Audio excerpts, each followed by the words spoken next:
ನಮ್ಮ ತಂದೆಯವ್ರ ಬಗ್ಗೆ ಒಂದು 4 ಮಾತು ಹಂಚ್ಕೋಬೇಕು ಅಂತ ಸಾಕಷ್ಟು ಜನ ಹೇಳಿದರು.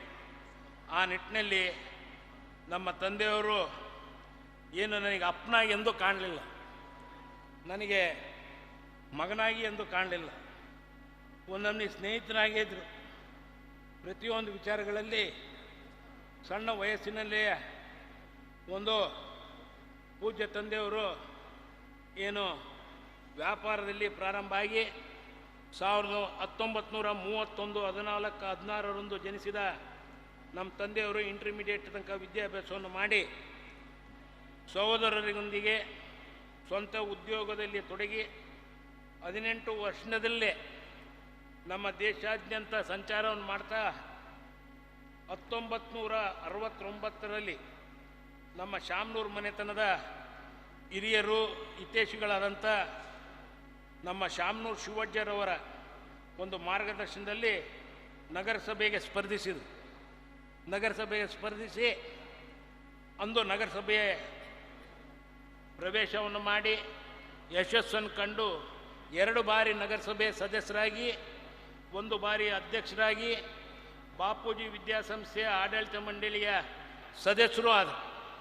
ಅಂದಿನ ಕಾಲದಲ್ಲಿ ಬಾಪೂಜಿ ವಿದ್ಯಾಸಂಸ್ಥೆ 5 ಅಂಗಸಂಸ್ಥೆಗಳನ್ನ ಹೊಂದಿತ್ತು. ಈಗ ಅದೇ ವಿದ್ಯಾಸಂಸ್ಥೆ ಅಪ್ಪಾಜಿಯವರು ಬಂದ ಮೇಲೆ ಏನು 50 ವರ್ಷ ಸುದೀರ್ಘವಾಗಿ ಆಡಳಿತವನ್ನು ಮಾಡಿ ಇವತ್ತು 65 ವಿದ್ಯಾಸಂಸ್ಥೆಗಳನ್ನ 65 ಕಾಲೇಜುಗಳನ್ನ ಮತ್ತು ವಿವಿಧ ಸಂಘ ಸಂಸ್ಥೆಗಳನ್ನ ಪ್ರಾರಂಭ ಮಾಡಿರೋ ಕೀರ್ತಿ ನಮ್ಮ ತಂದೆಯವರಿಗೆ ಸಲ್ಲುತ್ತೆ. ಇವತ್ತು 1994ರಲ್ಲಿ ಮೊಟ್ಟ ಮೊದಲಿಗೆ ಏನು ಅವರು ವಿಧಾನಸಭೆಗೆ ಸ್ಪರ್ಧಿಸಿದರು. 92ರಲ್ಲಿ ಕೋಮುಗಲಭೆ ಆಯಿತು. ದಾವಣಗೆರೆಯಲ್ಲಿ ಕೋಮುಗಲಭೆ ಆದಾಗ ಒಟ್ಟು 18 ಜನ ಮೃತಪಟ್ಟರು. ಆವಾಗ ಇಲ್ಲ ತಾವು ನಿಲ್ಲಬೇಕು ಅಂತ ಹೇಳಿದಾಗ ಹೈಕಮಾಂಡ್ನವರು ನಮ್ಮ ತಂದೆಯವರು ಸ್ಪರ್ಧೆ ಮಾಡಿ ಅಂದಿನ ಕಾಲದಲ್ಲಿ ಪ್ರತಿಯೊಬ್ಬರಿಗೂ ಏನು ಕೋಮುಗಲಭೆಯಲ್ಲಿ ಮೃತಪಟ್ಟಂಥ ಕುಟುಂಬಗಳಿಗೆ ಪ್ರತಿಯೊಬ್ಬರಿಗೂ ಆವಾಗಿನ ಕಾಲದಲ್ಲಿ 50,000 ರೂಪಾಯಿಯನ್ನು ಅವ್ರ ಮನೆಗೆ ಮುಟ್ಟಿಸಿ ಆ ಒಂದು ಕೆಲಸವನ್ನು ಮಾಡಿದಂಥ ಏನು ಅವಾಗ ರಾಜಕೀಯಕ್ಕೆ ನಿಲ್ಲಬೇಕು ಅಂತ ಏನಿರಲಿಲ್ಲ ಅವರಿಗೆ. 92ರಲ್ಲಿ ಕೋಮುಗಲಭೆ ಆಗಿದ್ದು. 94ರಲ್ಲಿ ಅವರು ರಾಜಕೀಯಕ್ಕೆ ಬಂದು ಪ್ರವೇಶವನ್ನು ಮಾಡಿ ಆವಾಗ ದಾವಣಗೆರೆ ನಗರದಲ್ಲಿ ಆವಾಗ ಒಂದೇ ಕಾನ್ಸ್ಟಿಟ್ಯೂನ್ಸಿ ಇತ್ತು, ದಾವಣಗೆರೆ ನಗರ. ಸೌತು ಮತ್ತು ನಾರ್ತು ಅಂತ ಈಗಾಗಿದೆ. ಅವಾಗ ದಾವಣಗೆರೆ ನಗರದಲ್ಲಿ ಅವರು ಶಾಸಕರಾಗಿ ಭಾಳ ಅಚ್ಚುಕಟ್ಟಾಗಿ ಎಲ್ಲರ ಪ್ರೀತಿ ವಿಶ್ವಾಸವನ್ನು ಗಳಿಸಿದಂಥ ಕೀರ್ತಿ ನಮ್ಮ ತಂದೆಯವರು ಸಿಗುತ್ತೆ. ಮತ್ತು ಮುಖ್ಯವಾಗಿ ದಾವಣಗೆರೆ ರಾಜ್ಯದಲ್ಲಿ ಮ್ಯಾಂಚೆಸ್ಟರ್ ಅಂತ ಪ್ರಸಿದ್ಧಿ ಹೊಂದಿದ ದಾವಣಗೆರೆ. ಆವಾಗ ಕಾಟನ್ ಮಿಲ್ಗಳು ಸಾಕಷ್ಟಿದ್ವು. ಆದರೆ ಕಾಟನ್ ಇಂಡಸ್ಟ್ರಿ ರಿಸಿಷನ್ ಬಂತು. ರಿಸಿಷನ್ ಬಂದ ಮೇಲೆ ಕಾಟನ್ ಇಂಡಸ್ಟ್ರಿಗಳು ಮುಚ್ಚಿ ಹೋದಾಗ ವಿದ್ಯಾಸಂಸ್ಥೆಯನ್ನು ಪ್ರಾರಂಭ ಮಾಡಿದ್ರು. ವಿದ್ಯಾಸಂಸ್ಥೆಯಲ್ಲಿ ಸಾಕಷ್ಟು ಅಭಿವೃದ್ಧಿಯತ್ತ ತೆಗೆದುಕೊಂಡು ಹೋಗಿ ದಾವಣಗೆರೆ ವಿದ್ಯಾಸಂಸ್ಥೆ ಬಾಪೂಜಿ ವಿದ್ಯಾಸಂಸ್ಥೆ ಏನು ಮ್ಯಾಂಚೆಸ್ಟರ್ ಅಂತ ಇದ್ದಂಥ ನಮ್ಮ ದಾವಣಗೆರೆ ಆಕ್ಸ್ಫರ್ಡ್ ಅನ್ನುವ ರೀತಿಯಲ್ಲಿ ಅವರು ಒಂದು ಅಭಿವೃದ್ಧಿ ಪಡಿಸಿದ್ರು. ಅದೇ ನಿಟ್ಟಿನಲ್ಲಿ ಅವರ ಬೆಳವಣಿಗೆಗೆ ಮುಖ್ಯ ಕಾರಣಕರ್ತರಾದಂಥ ನಮ್ಮ ಅಜ್ಜನವರು ಅಪ್ಪರ ಚಿಕ್ಕಪ್ಪನವರಾದಂಥ ಶಾಮನೂರು ಶಿವಪ್ಪನವರು ಮತ್ತು ಮುಖ್ಯವಾಗಿ ಸಿದ್ದವೀರಪ್ಪನವರು ಮತ್ತು KH ರಂಗನಾಥ್ ಸಾಹೇಬರು ಈ ರೀತಿ ದಾವಣಗೆರೆಯಲ್ಲಿ ಸಾಕಷ್ಟು ಮನೆ ತಂದವರು ನಮ್ಮ ತಂದೆಯವರ ಜೊತೆಗೆ ಕೈ ಜೋಡಿಸಿದ್ರು.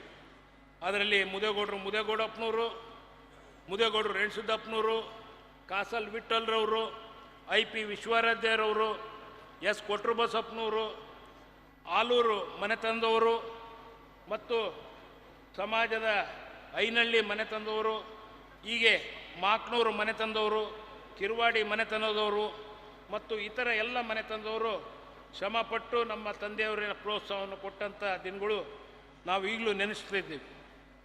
ಇವೆಲ್ಲ ಮುಖ್ಯವಾಗಿ ಪೂಜ್ಯ ತಂದೆಯವರು ಬಾಪೂಜಿ ವಿದ್ಯಾಸಂಸ್ಥೆ ಹೆಮ್ಮರವಾಗಿ ಬೆಳೆಸಿದ ನಮ್ಮ ಪೂಜ್ಯ ತಂದೆಯವರಿಗೆ 94ರಲ್ಲಿ ಕಾಂಗ್ರೆಸ್ ಪಕ್ಷದ ಅಭ್ಯರ್ಥಿಯಾಗಿ 97ರಲ್ಲಿ ಲೋಕಸಭೆಯ ಆಯ್ಕೆಯಾಗಿ ಮತ್ತು 2004ರಲ್ಲಿ ಮತ್ತು 2008, 2013ರಲ್ಲಿ ದಾವಣಗೆರೆ ದಕ್ಷಿಣ ಕ್ಷೇತ್ರದಿಂದ ಆಯ್ಕೆಯಾಗಿ ಸುಮಾರು 26 ತಿಂಗಳ ಕಾಲ ಕರ್ನಾಟಕದ ತೋಟಗಾರಿಕೆ ಮತ್ತು ಕೃಷಿ ಸಚಿವರಾಗಿ ಮತ್ತು 2018 ಮತ್ತು 23ರಲ್ಲಿ ಪುನಃ ದಾವಣಗೆರೆ ದಕ್ಷಿಣ ಕ್ಷೇತ್ರದಿಂದ ಆಯ್ಕೆಯಾಗಿ ಒಟ್ಟಾರೆ 6 ಬಾರಿ ಶಾಸಕರಾಗಿ, ಸಚಿವರಾಗಿ, ಒಮ್ಮೆ ಲೋಕಸಭಾ ಸದಸ್ಯರಾಗಿ, ಜನಾನುರಾಗಿಯಾಗಿ, ಜಾತ್ಯತೀತ ಪಕ್ಷಾತೀತವಾಗಿ ಅಜಾತ ಶತ್ರು ಅಂತ ಅನಿಸ್ಕೊಂಡಂಥ ನಮ್ಮ ತಂದೆಯವರು ಇವತ್ತು ನಮಗೆ ಸಾಕಷ್ಟು ಹಿತವಚನವನ್ನು ಮಾಡಿದ್ದಾರೆ.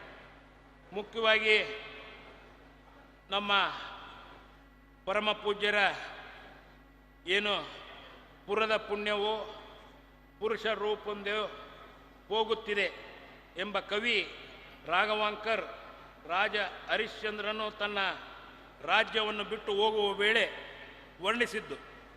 ನಮ್ಮ ತಂದೆಯು ಅಂತಿಮ ಯಾತ್ರೆಯ ವೇಳೆ ಸಹ ಲಕ್ಷಾಂತರ ಜನರ ಕಣ್ಣೀರು ಹಾಕುವುದನ್ನು ನೋಡಿದೆ. ನಮಗೆ ದುಃಖ ನುಡಿಗಳ ನೆನಪು ಬಂದು ನಮ್ಮನ್ನು ಇನ್ನಷ್ಟು ಭಾವುಕರನ್ನಾಗಿಸುತ್ತದೆ. ಅಂತಹ ಅಭಿಮಾನ ಪಡೆದ ನಮ್ಮ ಪೂಜ್ಯ ತಂದೆಯವರ ಆಶಾದಾಯಕದಂತೆ ನಾವುಗಳು ನಿಮ್ಮ ಸೇವೆಗೆ ಸದಾ ಸಿದ್ಧ ಇರುತ್ತೇವೆ ಎಂದು ಈ ವೇದಿಕೆ ಮೇಲಕ್ಕೆ ತಿಳಿಯಬಯಸುತ್ತೇನೆ.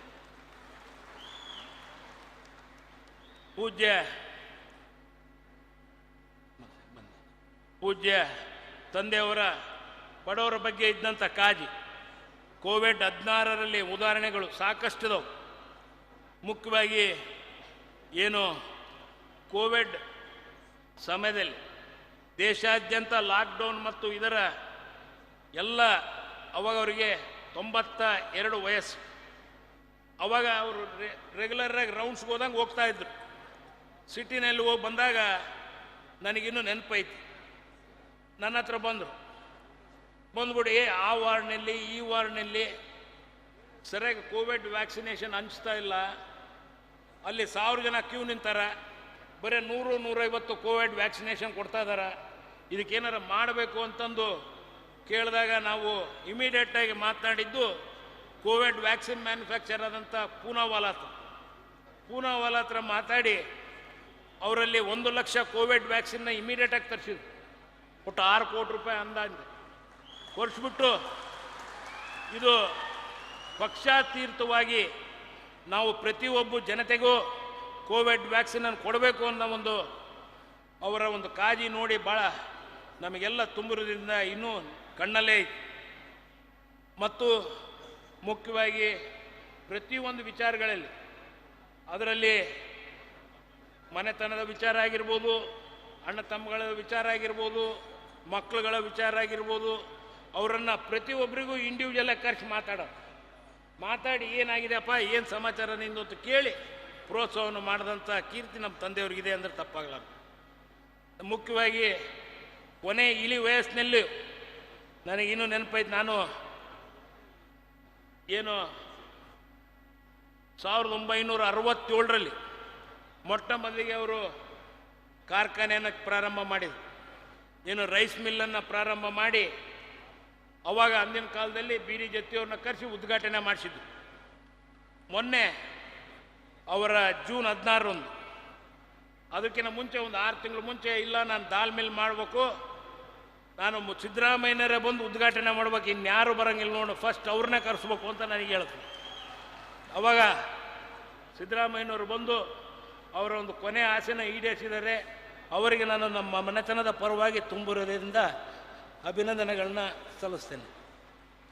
ಮತ್ತು ವ್ಯಾಪಾರದಲ್ಲಿ ಪ್ರತಿಯೊಂದು ವಿಚಾರಗಳಲ್ಲಿ ಸಂಪೂರ್ಣವಾಗಿ ಮಾಹಿತಿಯನ್ನು ತೆಗೆದುಕೊಂಡು ಫಸ್ಟು ಅವರು ಕಲ್ಲೇಶ್ವರ ಟ್ರೇಡರ್ಸ್ ಅಂತ ಪ್ರಾರಂಭ ಮಾಡಿ ಕಾಳುಗಳನ್ನು ಪರೀಕ್ಷಿಸುವ ಮಟ್ಟಕ್ಕೆ ಪ್ರತಿಯೊಂದು ವಿಚಾರಗಳಲ್ಲಿ ಅವರೇ ನೋಡಿಬಿಟ್ಟು ಆ ಒಂದು ಕೆಲಸವನ್ನು ಮಾಡ್ತಾ ಇರೋದು ನಮ್ಮ ಕಣ್ಣು ಮುಂದೆ ಇದೆ.